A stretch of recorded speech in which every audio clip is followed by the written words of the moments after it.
बेटा बाबू ये कहाँ टहल रहा है? बाहर गया था तो तैयार होके आया, दिखाने के लिए बाद में आ रहा है। तनी सा गोर है, सोचा काला पहन लेंगे तो भभक जाएंगे। हाँ? अरे बाबू रे बाबू, ये सब हमको बेवकूफ समझता है सर। अरे सीबीएसई वाला तो ऐसा ही गोर होता है। लड़का लड़की जिस दिन बढ़िया कपड़ा पहन के आएगा उस दिन लेट से आता है फॉर अटेंशन। चलो भाई, सब लोग को गुड मॉर्निंग, जय हिंद। लाइव क्लास जितने लोग हैं, लोग हिस्ट्री पढ़ा रहे थे।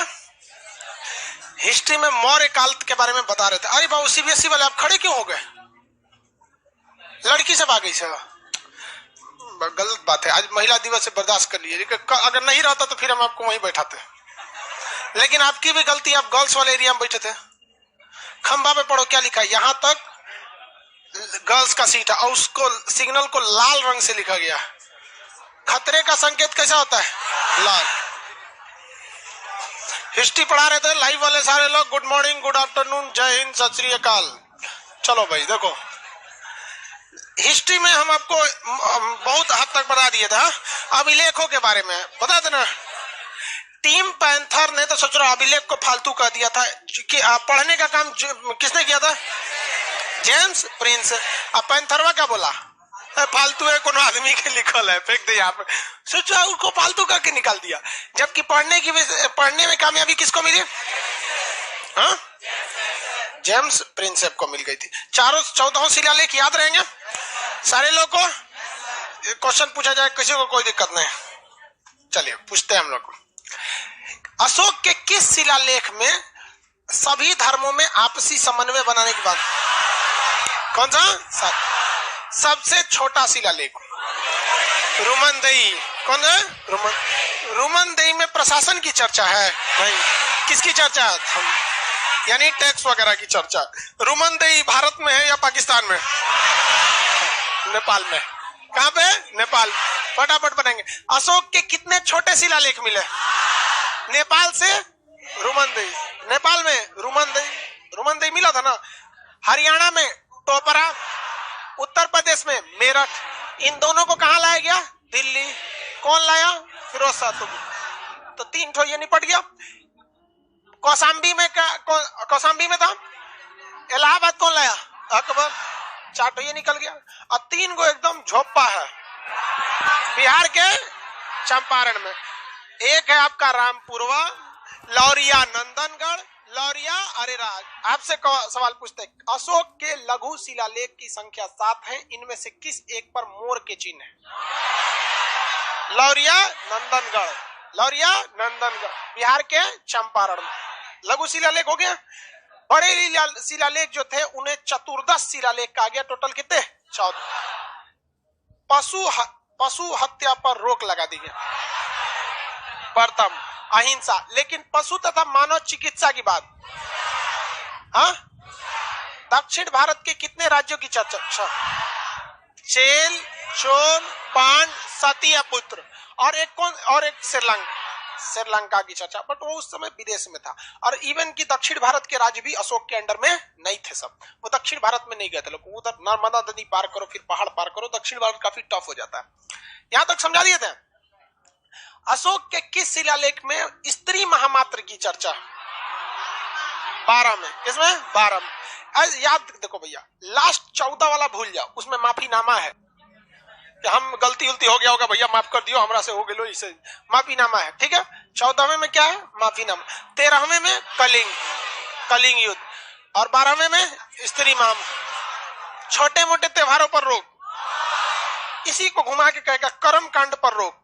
9वें छोटे मोटे त्योहार से ना, देखिए रोजगार तो मिलता है बट पैसे भी बहुत ज्यादा लॉस होते हैं। अशोक ने इसी सबको समझ के कहा था। हम आपको नहीं बोल रहे हैं कि आप त्योहार मनाइए या नहीं मनाइए, आपकी इच्छा है। हमारा काम है इतिहास पढ़ाना। कई लोग को लगता है कि सर हमारा त्योहारों मनाने से रोक रहे हैं।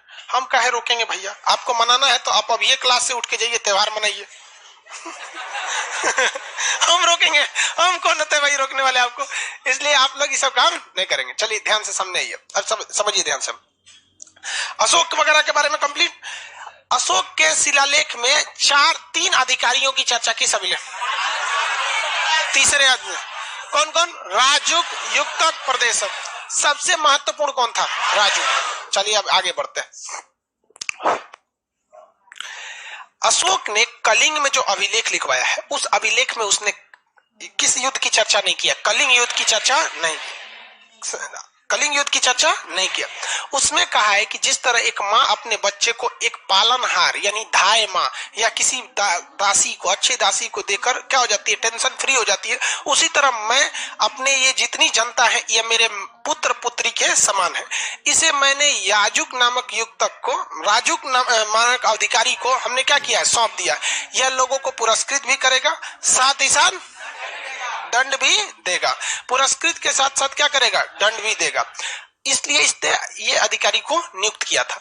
अशोक ने जितना भी शिलालेख लिखा है, जितना भी, चाहे वो शाहबाजगढ़ी पाकिस्तान में मिला है, उसका एक अभिलेख कहाँ मिला है? शाहबाजगढ़ी पाकिस्तान में। कहेगा कौन सा भिन्न है? तो शाहबाजगढ़ी वाला कहाँ पे है? पाकिस्तान में। अभी हम लिखवा देंगे, आप टेंशन नहीं लीजिए, उसको हम लिखवा देंगे अभी आपको। तो वो पाकिस्तान में भी मिला है। अशोक की 2 चीज ध्यान रखिएगा। खुद अशोक की राजधानी क्या थी? पाटलिपुत्र। अशोक के लिए राजधानी क्या थी? पाटलिपुत्र। अशोक का एक को अभिलेख पाटलिपुत्र में नहीं मिला है। रीजन समझिए क्यों नहीं मिला? अशोक तो खुद राजा था और यहाँ का इतना बड़ा राजा था जिसका कोई हद नहीं, तो पाटलिपुत्र में उसका कोई नहीं मिला। अब जैसे कोई पटना में आके पूछे खान सर का कहाँ मिले, वो कौन पहुंचा देगा? चलो खान सर, कहीं पूछेंगे खान सर का कोचिंग, तो ऐसा थोड़े कि हमको बैनर पोस्टर मारना पड़ेगा, दाहिने मुड़िए बाएं, ऐसे खुद पहुंच के चला आएगा। आ जाता है कि नहीं आ जाता है? किसी को दिक्कत हुआ था यहाँ आने में? कितने लोग को दिक्कत हुआ था कोचिंग का एड्रेस पूछने में? ये सब कर्म फोर है सब। अरे यार तुमको हमारा कोचिंग खोजने में दिक्कत हो गया। अच्छा भाड़ा ज्यादा ले लिया था, कोई बात नहीं।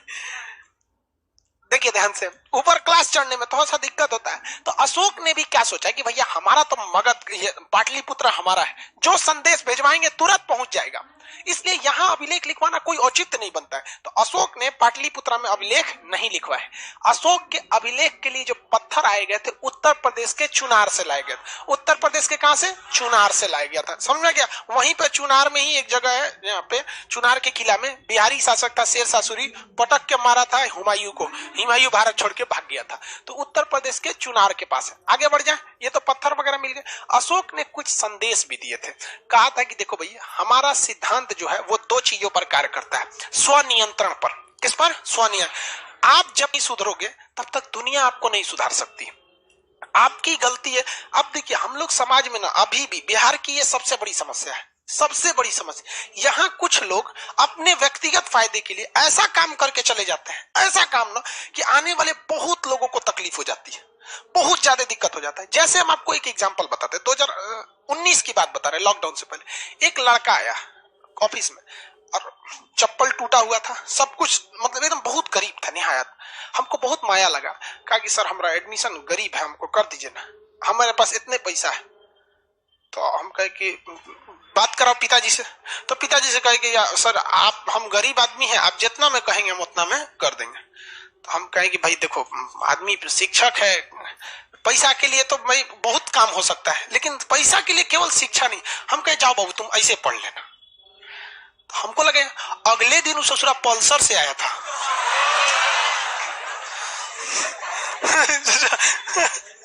बता यार 1.5 लाख की गाड़ी है, 1.5 लाख की है कि नहीं? लाख रुपए से ऊपर की है। हाँ भाई जो भी है लाख के आसपास, मतलब जो भी यार, एक आदमी उतना एकदम चाचा जीन्स झाड़ के ऐसे यहाँ पे। एक बात बता, उसको तो फायदा हो गया कि नहीं? आने वाली पीढ़ी पर एक वो घटना ऐसी है कि अब कोई कहता है ना तो अब सच पर भी बड़ा मुश्किल से बिलीव हो पाता है। ये क्या किया उसने एक। और आपको क्या लगता है कि जितने लड़के जो रियल में गरीब होंगे और कहीं कहीं एडमिशन के लिए जाते होंगे, वो टीचर, वो इंक्वायरी स्टाफ ऐसी भुक्तभोगी होगा, ऐसी घटनाओं को देखा होगा, उसके दिल में जब लग चुका है कि ये झूठ बोल रहा होगा, और अगर उसने उसका एडमिशन नहीं किया तो उसका पाप किसको लगेगा? उस जो एडमिशन नहीं किया उसको कि उससे पल्सर वाला को।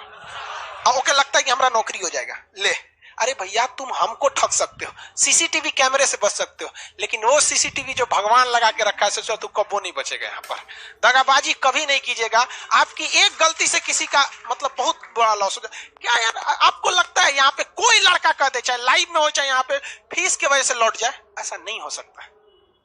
आप कहीं भी लौट सकते हैं, फीस की वजह से मेरे पास से नहीं लौट सकते हैं कभी। लेकिन एक होता है ना कि एक कह के लीजिए, एक छुरा घोंप दीजिए पीछे, गलत लगता है। जो जब मोटरसाइकिल से घूम रहा है, कह रहा है और पापा से भी बात कराया, हम उसको पकड़े रहे इधर आ चट्टा कहीं, तू कल किससे बात कराया?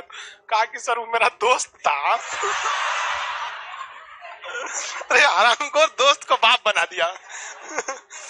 तो अशोक ने क्या कहा कि हमारा जो सिद्धांत है यह स्वनियंत्रण पे, जब तक हम नहीं सुधरेंगे पूरा विश्व कभी नहीं सुधर सकता। ये वास्तविकता है। हम और आप जाने अनजाने में ऐसा बहुत काम कर देते हैं जिस वजह से तकलीफ होती है। आपको पता है आज से 10 साल पहले पटना अगर आप लॉज में रहने आते थे तो आपको सिक्योरिटी मनी नहीं लिया जाता था, लेकिन आज आप कहीं भी रहते होंगे आपको 1000-1500 सिक्योरिटी मनी लिया जाता है। लिया जाता है कि नहीं लिया जाता है? क्यों? क्योंकि पहले आज से 10 साल पहले यहाँ के मकान मालिक से बात किए तो कहते जानते हैं सर, कुछ लड़का आते थे सर, आज जब मकान खाली करना रहता ना तो सीएफएल खोल के ले जाते थे सर, पंखा खोल के लेके चले जाते थे। 20 रुपया 100 रुपया के सीएफएल के चक्कर में आज सबको सिक्योरिटी मनी लगता है कि नहीं लगता? उल्टा सीधा काम करके नल का टोटी खोल के लेके चल जाएगा। पीछे देखो कूलर का हाल किया है, देखो उसमें कूलरवा पे चढ़ के उसका पंखिया नोच दिया है सब पूरा। अच्छा एसी है तो उसने क्या किया भैया कि आप क्या करिए, स्वनियंत्रण पे किए। तो कहेगा कि अशोक के सिद्धांत किस पर आधारित? स्वनियंत्रण। दूसरी बात, दूसरा सिद्धांत जियो और जीने दो। जियो और जीने दो को सिद्धांत पर था। दुनिया में यही सबसे बड़ी खराबी है, हमको केवल क्या दिखता है? अपना फायदा दिख जाता है। अपना फायदा मिले दूसरा मर जाए ससुरा कोई मतलब नहीं बनता। तो उसने ये 2 सिद्धांत दिया और लोगों को आचरण में सुधारने के लिए कहा कि आप अपने माता पिता की आज्ञा का पालन कीजिए। कहने का सेंस था कि जो आपसे उम्र में बड़े हैं या फिर पोस्ट, एक सेंस है मतलब सीनियर है, आप उनकी आज्ञा का क्या कीजिए? पालन कीजिए। माता पिता की आज्ञा का पालन कीजिए। दूसरा कहा था उसने सिद्धांत में कि हर व्यक्ति को अपने दरवाजे पर आए साधु या भिक्षक का आदर करना चाहिए। क्या करना चाहिए? आदर। ऐसा नहीं कि यहां देखेंगे पैसा फेंक दे, ले यहाँ पे हद है भाई साहब। साधु को क्या समझते हैं? कर्ण से कवच कुंडल मांगने आया जरूर साधु था, लेकिन साक्षात ब्रह्मा थे। तो साधु के भेष में कौन है कोई नहीं जानता। कर्ण, महाभारत देखेंगे, कर्ण से कवच कुंडल किसने लिया था? खुद भगवान इंद्रदेव आए थे, ब्राह्मण ने इंद्रदेव खुद आए और उसने भाप गया कि भाई साहब बहुत बड़ा आदमी है। तो कर्ण जैसा व्यक्ति था, दुनिया में एकमात्र व्यक्ति है जिसके हार से ही जीत हो गई थी। कर्ण अगर नहीं हारा रहता तो अर्जुन जीते कहां थे? जिताए गए थे। तो याद रखिएगा, अगर भगवान के नजर में आप सही है ना तो आपका रिजल्ट होगा भी नहीं, लेकिन कोई करवा देगा।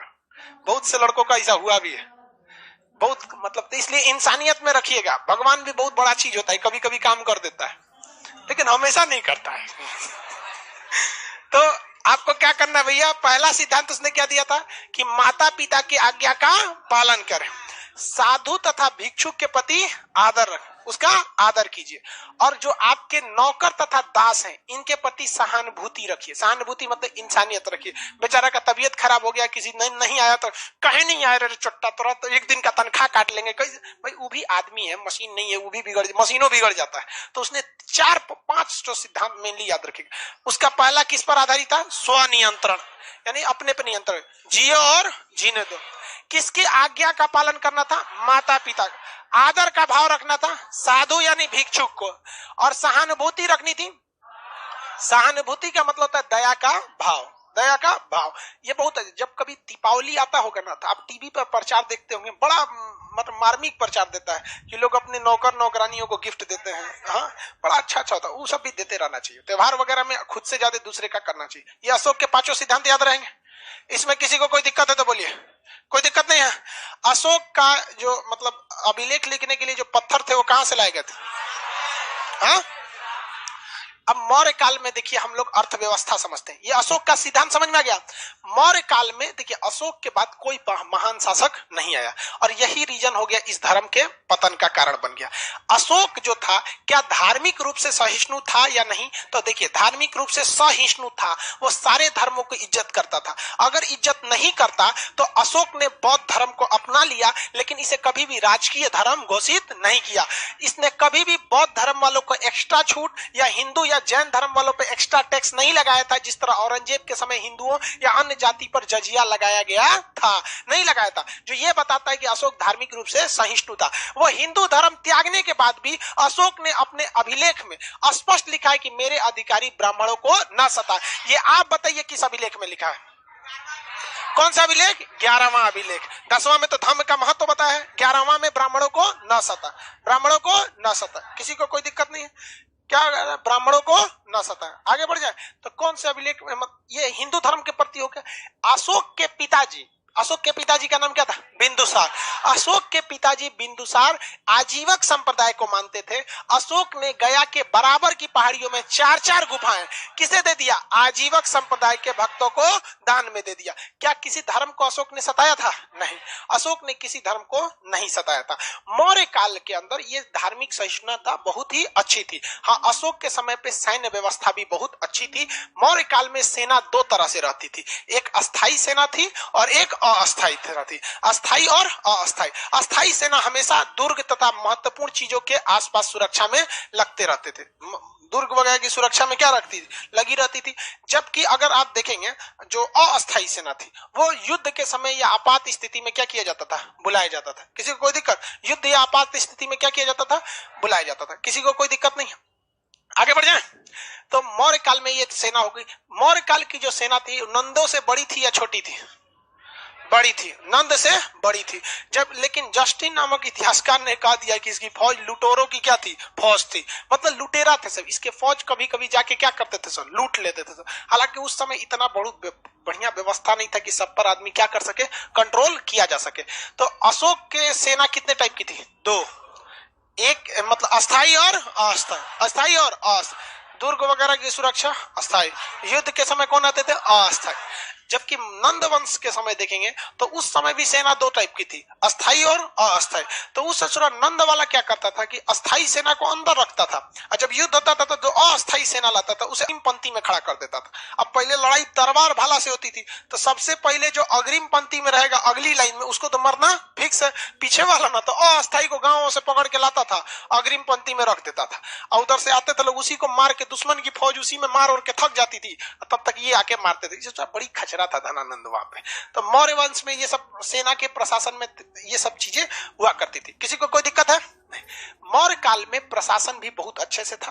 मौर्य काल में अर्थव्यवस्था को देखेंगे तो अर्थव्यवस्था का हर काल में 2 मुख्य स्रोत था, कृषि और पशु। लेकिन यहाँ पर कारखाने भी लग गए थे क्योंकि ये मगध जो था अब ये काल हो गया है महाजनपद का काल। जबकि सिंधु सभ्यता का काल देखेंगे तो ग्रामीण शहरी था। सिंधु सभ्यता के बाद वैदिक काल ग्रामीण और वैदिक काल के बाद महाजनपद। महाजनपद का काल क्या था भैया? शहरी था। तो कारखाने से भी इन्हें क्या मिलता था? आय मिल जाती थी। इनके समय बढ़ई और लोहार बहुत ही उच्च श्रेणी के थे।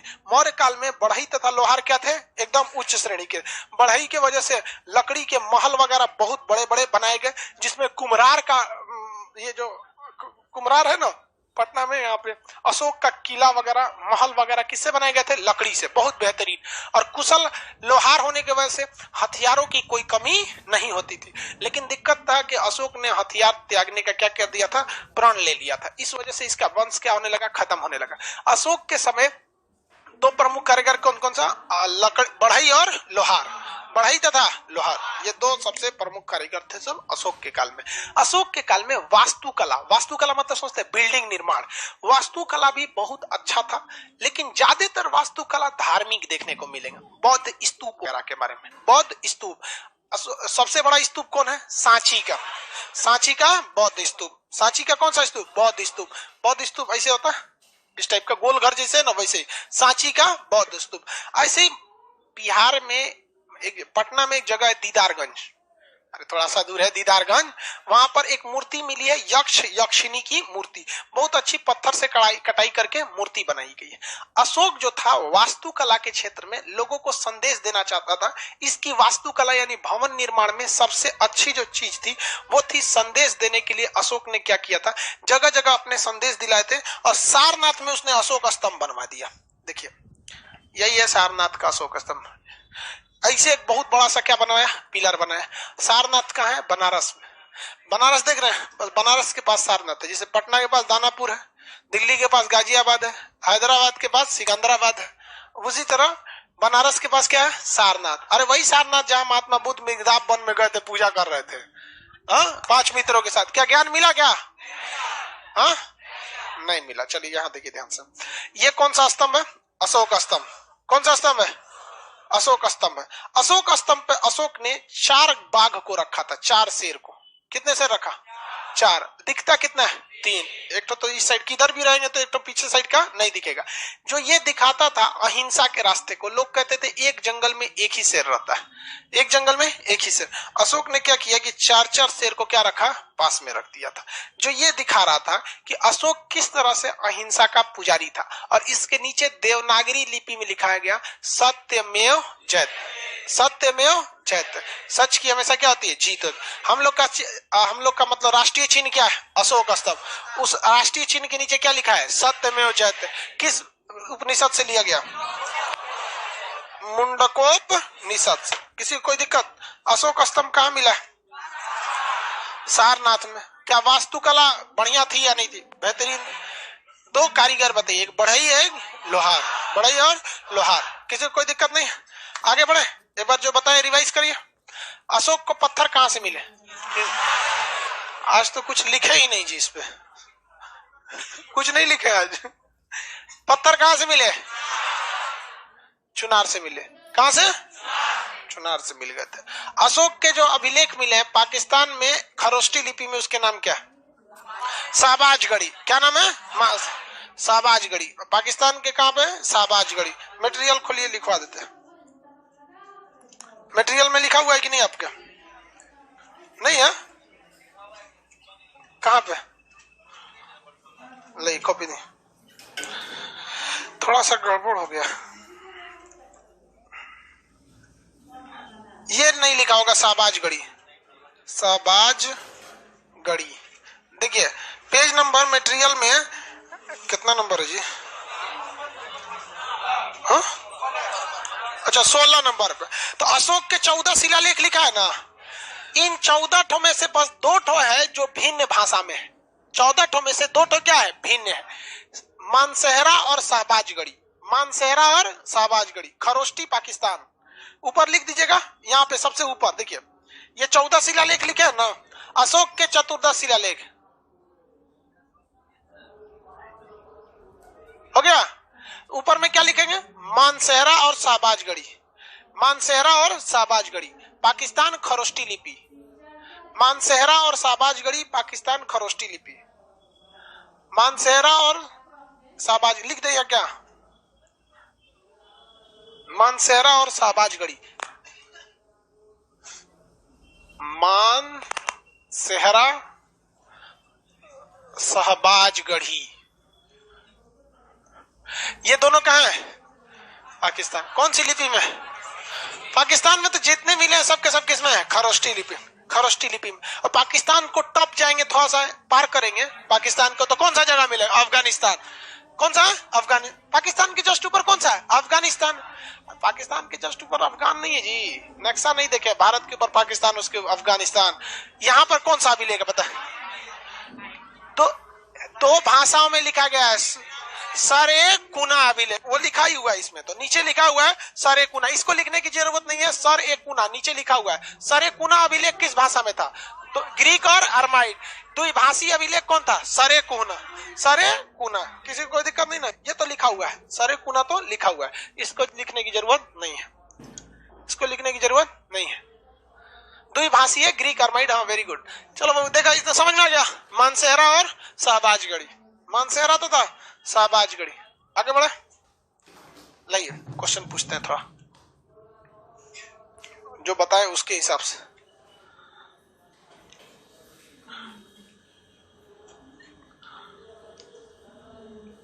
अशोक का धम्म किस पर आश्रित था? मतलब दूसरों पर नियंत्रण या स्व नियंत्रण? अशोक ने कौन सा सिद्धांत दिया था? जियो और जियो दो, जीने दो। लोगों को 3 उपदेश दिए थे, कौन कौन? माता पिता के आज्ञा का पालन कर। गुरु कहां से आ गया? ये लगभग में हटा रहा है कि वैसे ही मिलता जुलता है, गुरु को भी हटा दो। देखो, दास और सेवक के प्रति सहानुभूति या दया की भाव रखना है, और जो घर पे आता है भिक्षुक या साधु मांगने के लिए, उसे आदर की भाव रखना है। अशोक को अभिलेख लिखने के लिए पत्थर कहां से मिले? किस शहर में अशोक के अभिलेख नहीं मिले? हाँ, पाटलिपुत्र। अर्थव्यवस्था के 3 तो मुख्य आधार बताइए। कृषि, पशुपालन और कारखाना। अशोक की जो सेना थी, यानी मौर्य काल की सेना, नंदों से कितनी बड़ी थी? किसने मौर्य काल की सेना को डाकुओं का गिरोह कहा? जस्टिन। किसने कहा? जस्टिन ने कहा था। मौर्य काल में सेना कितने टाइप की थी? कौन कौन? अस्थाई और अस्थाई। किसी को कोई दिक्कत नहीं था? आगे बढ़े, चलिए अब बताते हैं। फिर सामाजिक जीवन तो बता ही दिए, थोड़ा सा बता देते हैं। अशोक ने क्या बौद्ध धर्म को सरकारी धर्म घोषित किया था? अशोक धार्मिक रूप से सहिष्णु था या नहीं था? ऐसे 3 साक्ष्य बताइए जिससे ये पता चलता है धार्मिक रूप से सहिष्णु था। पहला, सुनिए ध्यान से, पहला, बौद्ध धर्म को सरकारी धर्म घोषित नहीं किया। ब्राह्मणों को 11वें शिलालेख में कहा लोग इसे न सता। आजीवक संप्रदाय के भक्तों को गुफाओं को दान में दिया। ये 3 सबसे बड़े साक्ष्य हैं जो उसने वो कहता है कि भाई हम धार्मिक रूप से असहिष्णु थे। अशोक हिंसक था या अहिंसक? पशु बलि इत्यादि पर क्या किया था? रोक लगा था। प्रशासनिक ढांचा को पहले बाद में देखेंगे। मौर्य काल की वास्तुकला देखते हैं। मौर्य काल में भवन किस चीज के बने थे? पत्थर या लकड़ी? लकड़ी। उस समय 2 कुशल कारीगर किस चीज के थे? हाँ, बढ़ई और लोहार, ये लोग थे, पत्थर कारीगर थे। सांची का स्तूप किसके समय बनवाया गया था? अशोक। सांची का स्तूप किस राज्य में? मध्य प्रदेश। सबसे बड़ा स्तूप कौन सा है? ऊंचा में शांति स्तूप है। कहां पर है? राजगीर में। शांति स्तूप बहुत हाइट, पहाड़ पे बनाया गया उसको, तो क्या कहे। अशोक ने सारनाथ अभिलेख में स्तंभ में कितने शेर हैं उसमें? यक्ष और यक्षिणी की मूर्ति कहाँ है? पटना के दीदारगंज। अशोक को अभिलेख किस शहर में नहीं मिला? पत्थर कहां से लाए गए थे? कहां से? चुनार से लाए गए थे। अब मौर्यकालीन संगठन समझिए क्या था। श्रेणी था 3 संगठन, श्रेणी, निगम और सार्थवा। श्रेणी, निगम और सार्थवा। 4 बार बोलेंगे याद हो जाएगा। श्रेणी, निगम, सार्थवा। श्रेणी, निगम, सार्थवा। श्रेणी, निगम और सार्थवा। चलिए ध्यान से समझिए। सार्थवा श्रेणी किस चीज का था भैया?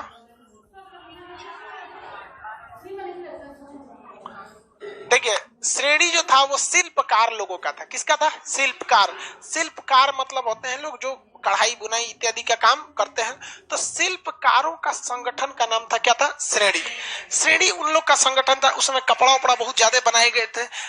उसी में जैसे बढ़ई वाला जो काम करते हैं लोग, ये लोग, तो ये भी उसी के अंडर आते थे। लेकिन मेन रूप से ये किसका संगठन था? शिल्पकार का। किसका था? शिल्पकार का। शिल्पकार लोगों का संगठन था। क्या नाम था? श्रेणी। इसी संगठन में बाकी के कारीगर को भी शामिल किया जाता था। जबकि जो निगम था ये व्यापारी लोग का था। व्यापारी। अब ये क्यों था कि व्यापारी लोगों को इनसे खरीदना था, दोनों जगह मनमौजी हो जाती है। आप देखिएगा, किसान का फसल सरकार कभी कभी नहीं खरीदती है, सही है? तो किसान के साथ क्या हो रहा है? नाइंसाफी। या तो फिर उस किसान को जो उचित मूल्य है वो नहीं दे रही है, तो वहां पे वो हो जाता है। किसान भी कई जगह क्या करता है? मन बढ़ई कर देता है। सरकार कहती है कि जो अनाज ला रहे हैं फटक के लाइए, उसमें पत्थर उत्थर नहीं होना चाहिए। तो किसान क्या करेगा ना, 1 बोरा भर देगा सब कुछ, और जब हो जाएगा ना तो लास्ट में 1 किलो उठाएगा, पत्थर बालू मिट्टी डाल के और उसमें होड़ देगा, अब बोरा सील के भेज दिया यहाँ पे। अब उठे जो वहां पे जो अधिकारी बैठा है वो क्या करेगा? सीख लेगा, मारने वाला उसमें बोरा में सीख मार के निकालेगा, तनिको बालू उलू मिला रेट घटा देगा। 1-2 बोरा में निकला पूरा ट्रक का रेट घटा देगा। भाई साहब दोनों ओर से गड़बड़ी होता है, ऐसा नहीं है सब होशियार बनता है सब। तो दोनों ओर से, तो इसलिए कहा गया कि मान के चलिए अगर व्यापारी लोग मन बढ़ई करेगा तो इन लोग का अपना संगठन कौन सा है, श्रेणी, कहेगा कि भाई हम तुमको बेचेंगे ही नहीं। और अगर ये लोग मन बढ़ई करने लगे व्यापारी के साथ में कि हम इतने दाम पर ही बेचेंगे वरना दूसरे को बेचेंगे ही नहीं, तो वो ये कहाँ डिसीजन लेंगे, निगम में। क्या लेंगे, निगम। व्यापारी का संगठन निगम। सार्थवा किसका था, तो काफिला या कारवा, काफिला या कारवा।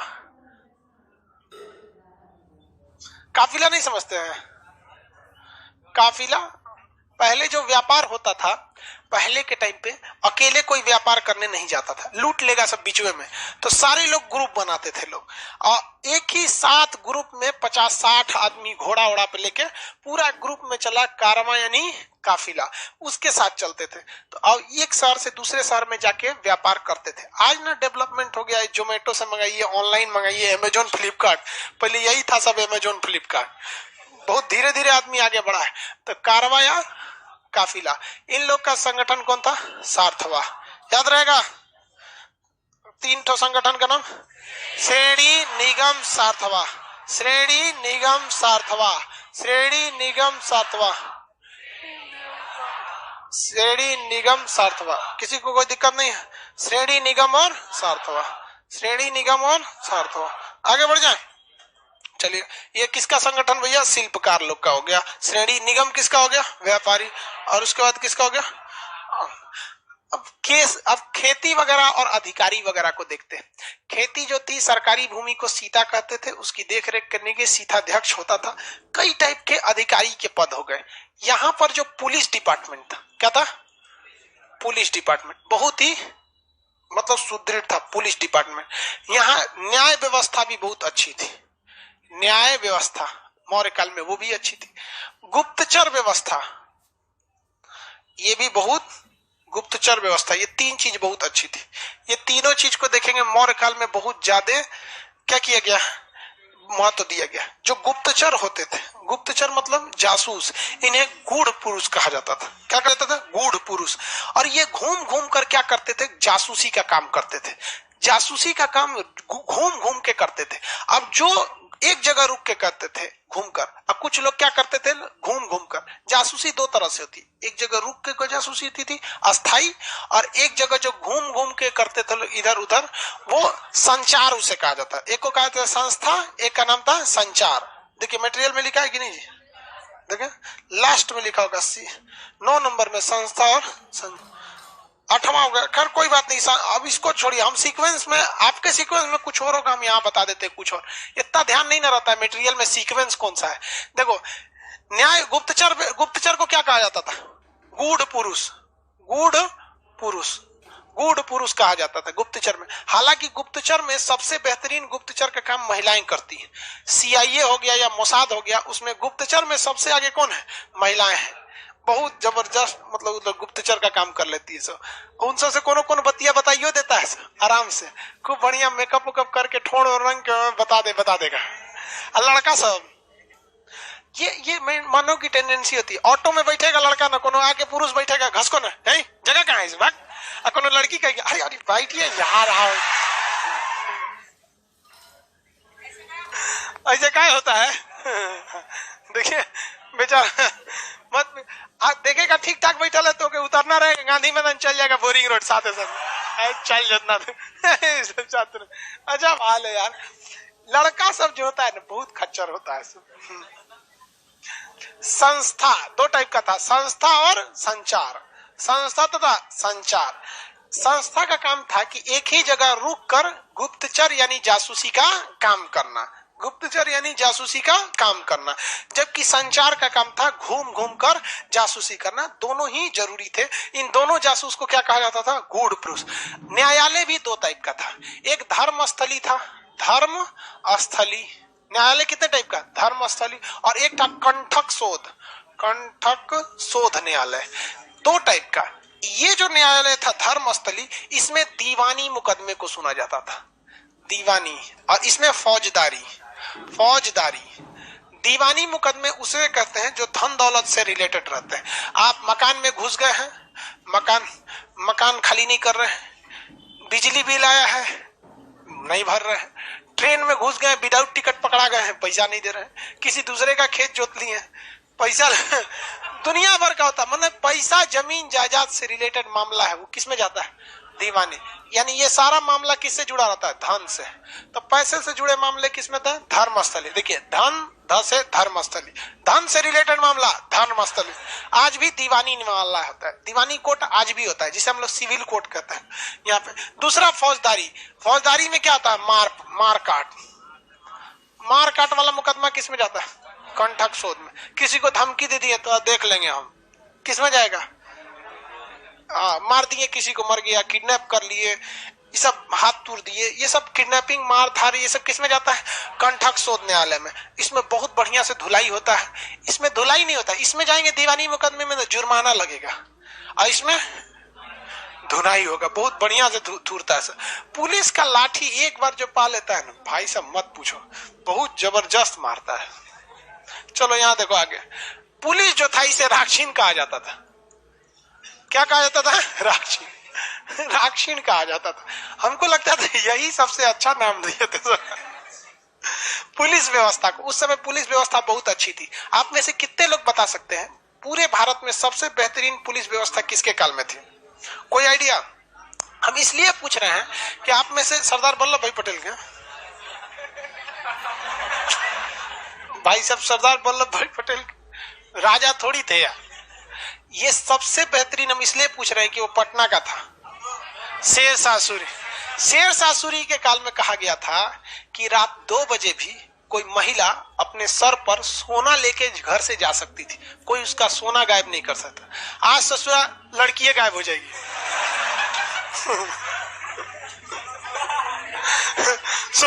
सोना लड़की उड़की सब गायब हो जाएगी आज के वक्त। उस समय बहुत बेहतरीन था वो। और गुप्त काल में न्याय व्यवस्था बहुत अच्छी थी। गुप्त काल में न्याय व्यवस्था बहुत अच्छी। इनके काल में गुप्तचर ठीक ठाक थे सब, जो गुप्तचर वगैरह का ये लोग बहुत ज्यादा प्रयोग किया था। आगे बढ़ जाए, किसी को कोई दिक्कत नहीं है। सीता जो था, सीता अध्यक्ष किसका काम था? कृषि वगैरह को देखता था। सीता अध्यक्ष किसे देखता था? कृषि विभाग को देखता। यहाँ लिख दे कि अगले पेज पे लिखते हैं, उसमें सीक्वेंस देखेंगे जी, गड़बड़ मत हो जाए। सीता अध्यक्ष कि क्या देखता था भैया? कृषि देखता। और उस समय अर्थव्यवस्था का सबसे बड़ा आधार क्या था? कृषि था। सबसे बड़ा स्तर था कृषि था। तो जो अर्थव्यवस्था से पैसा आएगा वो राजा जाके बटोरेगा। लाओ कितना पैसा हुआ, टैक्स लाओ। तो 4 बोरा गेहूं हुआ है तो 1 बोरा हमको दो, राजा देगा नहीं, कोई ना कोई कलेक्ट करेगा। तो कलेक्ट करने का काम था समाहर्ता। किसका? समाहर्ता इसको बोलते थे। आज भी डीएम ऑफिस पे लिखा रहता है समाहरणालय। डीएम के ऑफिस पे क्या लिखा रहता है? समाहरणालय। ये केवल बिहार में लिखा रहता है क्योंकि मगध काल यही था। उसको अंग्रेज सब ने कहा भाई, इसको समाहर्ता को क्या कहा गया मौर्य काल में कि तुम टैक्स को कलेक्ट करेगा। तो अंग्रेज सीबीएसई बोर्ड वाला ऐसे उसका नाम रख दिया कलेक्टर। क्या रख दिया? कलेक्टर। तो कलेक्टर का काम केवल टैक्स वसूलना था। केवल क्या करना है? टैक्स वसूलना। बाद में उसे डिस्ट्रिक्ट मजिस्ट्रेट दे दिया गया कि अगर कोई टैक्स नहीं देता है तो उस पर जुर्माना लगा देगा, फाइन लगा देगा। आज भी आप देखेंगे आपकी जमीन की रजिस्ट्री टैक्स का पैसा डीएम के नीचे बैठा रजिस्ट्रार करता है। क्या करता है? रजिस्ट्रार। और जब जमीन खरीदिएगा ना तो 3 गो नकल बनता है उसका, 3 कॉपी। एक दिया जाएगा आपका, आप खरीदे हैं, एक उसके ऑफिस में रहेगा, एक संग्रहालय में चल जाएगा, डिस्ट्रिक्ट में चला जाता है वहां पे। कि कहीं से भी गड़बड़ करेंगे तो क्या हो जाएगा? पकड़ा जाता है, वहां से निकल जाता है, दुकान खतौनी निकाला जाता है। देखें इससे पहले कौन था, कहा था, बहुत लंबा। तो उसी समाहर्ता को आज के वक्त में क्या पोस्ट दिया गया? कलेक्टर का। क्या दिया गया? कलेक्टर। लेकिन ये तो ससुरा केवल कलेक्ट करेगा। क्या करेगा? कलेक्ट करेगा। कलेक्ट करके अपने पास लाएगा तो क्या अपने गोदाम में रखेगा? हाँ, दूसरा को देगा। किसे देगा? दूसरा को। कोषाध्यक्ष, सन्निधाता। क्या नाम था? कोषाध्यक्ष। है कि नहीं उसमें जी? क्या लिखा है? सन्निधाता। क्या था? कोषाध्यक्ष। सन्निधाता, कोषाध्यक्ष। आज के वक्त में भी ऐसा पोस्ट है जिसे कहते हैं ट्रेजरी। क्या कहते हैं? ट्रेजरी। जिला में सरकारी पैसा वगैरह कहाँ चल जाता है? ट्रेजरी। फाइन वाइन लगा देंगे, सब किधर भेज देता है? ट्रेजरी में, कोषाध्यक्ष में चला जाता है। तो सीता अध्यक्ष किसे कहा गया? कृषि विभाग को। टैक्स कौन वसूलेगा? समाहर। देगा किसको? सन्निधाता को। किसे देगा? सन्निधाता। इस समय जंगल का भी बड़ा महत्व था क्योंकि उस समय फैक्ट्री वगैरह था नहीं। फैक्ट्री था नहीं था तो जंगल का था। तो जंगल का अधिकारी दे दिया कि हम लोग आंटविक। आंटविक। आंटविक को कौन सा डिपार्टमेंट दिया गया? जंगल। जंगल का दे दिया गया, किसे दिया गया? जंगल। चलिए अब दोबारा भरिए इसको, बताइए। सीता अध्यक्ष कृषि, हाँ कृषि। सीता भूमि जो थी सरकारी भूमि जिसपे खेती वगैरह होती। समाहर्ता टैक्स कलेक्शन का काम। ये सन्निधाता, सन्निधाता ट्रेजरी था। कोषाध्यक्ष, कोषाध्यक्ष, कोषाध्यक्ष होता था। सब में क्या होता है? कोषाध्यक्ष होता है। उसी के पास, उसी के साइन से क्या निकलता है? पैसा निकलता है। कलेक्ट कोई भी कर देगा लेकिन साइन उसी से। आंटविक, आंटविक जंगल का राजा था। किसका था? जंगल का राजा था। एक और देखेंगे, इसमें खनन भी होता था उस समय। खनन समझते हैं? मतलब माइनिंग वगैरह होता था, खनन का काम था। तो खनन का काम देखने का काम था। आकराध्यक्ष, देखिए क्या लिखा है? आकराध्यक्ष, आकराध्यक्ष। ये इनका काम क्या था? खनन का काम। खनन। अभी भी झारखंड से क्या निकलता है? कोयला। तो झारखंड उस समय कहाँ था? बिहार। अभी अलग हुआ, 20-21 साल पहले हो गए, 20 साल हो गया अलग क्यों? तो ऐसा नहीं था केवल कोयला निकलेगा। उस समय पत्थर वगैरह से लोहबान वगैरह निकलते थे। गुड नाइट वगैरह नहीं था तो क्या जलाया जाता था? लोहबान। आजकल लोहबान केवल सोखा मौलाना साहब जला रहे हैं भूत उतारने के लिए, नहीं तो पहले गुड नाइट नहीं था तो क्या जलाया जाता था? लोहबान, पत्थर की तरह होता था, उसी से लोहा निकलता था, सोना चांदी वगैरह। खनन की जिम्मेदारी सब किसकी थी? आकराध्यक्ष। खनन की जिम्मेदारी, जंगल की जिम्मेदारी, कृषि, टैक्स कलेक्शन समाहर्ता, टैक्स कलेक्शन समाहर्ता, कोषाध्यक्ष जंगल, खनन। अब बात यहां सब आ गई, ये तो राजा के पास आ गया। अब राजा के पास जंगल के सामान भी आ गए, खनन भी हो गया, पैसा भी हो गया। लेकिन ये पैसा किस रूप में छपेगा? मुद्रा वाला। हाँ, तो उसके लिए बोला गया लक्ष्मणाध्यक्ष। तो वो लक्ष्मणाध्यक्ष जो था उसका काम क्या था? मुद्रा। लक्ष्मणाध्यक्ष का काम क्या था? मुद्रा। तो मुद्रा विभाग का काम लक्ष्मणाध्यक्ष, मुद्रा विभाग लक्ष्मणाध्यक्ष, मुद्रा लक्ष्मणाध्यक्ष, खनन आकराध्यक्ष, जंगल आंटविक, कोषाध्यक्ष टैक्स वाला, सीता कृषि के लिए, गुप्तचर को गूढ़ पुरुष। गुप्तचर कितने टाइप के? 2। संस्था और संचार। संचार, संस्था क्या करती थी? अस्थाई रहती थी, अस्थाई रहती थी। और ये गतिशील, ये कैसी रहती थी? गतिशील, जगह जगह पर जाके। वर्षकार किस में था बताइए तो? वर्षकार याद कीजिए, अजात शत्रु वैशाली जीतने से पहले किसे भेजा था? वर्षकार को। तो संस्था में हो गया या संचार में? संचार। कहाँ पे था? संचार में। कहाँ भेज दिया था? वर्षकार को वैशाली में। न्याय व्यवस्था अच्छी थी। न्याय व्यवस्था 2 टाइप की थी। फौजदारी के लिए कंठक शोध, फौजदारी के लिए कंठक, दीवानी के लिए धर्मस्थली, दीवानी के लिए। पुलिस विभाग को राक्षीन, पुलिस विभाग को राक्षीन। 3 तरह के संगठन के नाम बताइए। श्रेणी, निगम और सार्थवा। व्यापारियों का निगम, शिल्पकारों का श्रेणी, कारवा का सार्थवा। क्या था? सार्थवा। अशोक के जो सिद्धांत थे वो किस पर आधारित थे? स्वनियंत्रण पर। इसने अपना सिद्धांत क्या दिया था? जियो और जियो। 3 मुख्य उपदेश दिए। माता पिता की आज्ञा का पालन करें, भिक्षुक तथा जो मांगने आए साधु उनका आदर कीजिए, और अपने से नीचे लोगों पर दया की भाव रखें। सहानुभूति यानी दया की भाव रखें। अशोक का वह शिलालेख जो द्विभाषी है, सारे कुल 14 शिलालेख यानी 14 शिलालेख, वह 2 शिलालेख जो भिन्न है, मानसेहरा और शाहबाजगढ़ी। 4 बार बोलिए, याद होगा। मानसेहरा और शाहबाज, मानसेहरा और शाहबाजगढ़ी, मानसेहरा और शाहबाजगढ़ी, मानसेहरा और शाहबाजगढ़ी।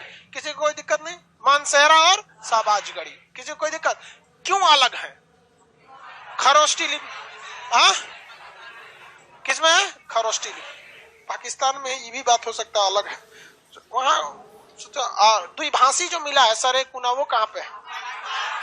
आपका ने किस आर्कियोलॉजिकल ने अशोक के अभिलेख को फालतू समझ के इग्नोर कर? हाँ, टीम पैंथर, पैंथर नाम था उसका, टीम पैंथर। पैंथर से याद रखिएगा, क्या नाम है? पैंथर। पैंथर एगो सांप होता है। हाँ, हाँ, एगो पैंथर सिक्योरिटी गार्ड भी आते हैं सब, वैसी पैंथर वगैरह याद रखेगा। किसने मौर्य काल की फौज को लुटेरों का गिरोह बोला? हाँ, जस्टिन। किसने चंद्रगुप्त मौर्य की पहचान सेंड्रोकोटस के रूप में की थी? William Jones. किसने किया था? William Jones. जैसे जैसे पढ़ाते चल रहे हैं वैसे वैसे आपको याद रहना चाहिए, वरना जैसे ये मौर्य काल अब लगभग खत्म होने वाला है, लगभग यहाँ पे, और आपको 16 महाजनपद में केवल 8 याद करा है, बस 8 याद करा है ना? 8 याद है कि नहीं है? अफगानिस्तान वाला बोलिए तो, फाटक कौन था? हाँ, हाटक बोलो। हाटक की राजधानी तो गांधार की तक्षशिला। मत्स्य, कुरु, कौशल, मल्ल, कुशीन। हाँ, मल्ल, कुशीन। बिहार वाला तो याद ही होगा आपको। हाँ, वज्जी, पाटलिपुत्रा। चलिए अब इसको आगे कल समझेंगे लोग। मौर्य काल कल खत्म करेंगे, आज के लिए इतना ही। किसी लड़की का